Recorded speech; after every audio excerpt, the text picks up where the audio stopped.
Gumugulong na ang pre-charge investigation ng Internal Affairs Service sa mga pulis ng Quezon City Police District na sangkot sa irregularidad. Ayon kay IAS Inspector General Attorney Brigido Dulay, iniimbestigahan na nila ang sinibak sa pwesto na hepe ng Criminal Investigation and Detection Unit na si Police Major Donton Lapitan, gayon din ang jailer at desk officer na nagpahintulot sa isang babaeng preso na katagpuin ang kaniyang pamilya sa isang hotel.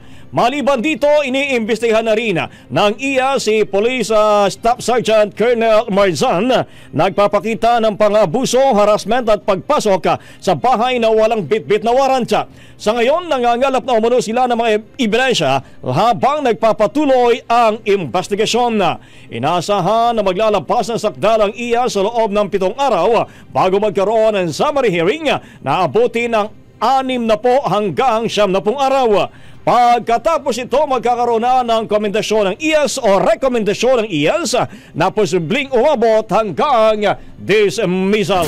Ang bahaging ito ay hatid sa atin ng Yummyvit ES2 Oral Drops. Simulang tuparin ang pangarap ng iyong anak. And stunting now!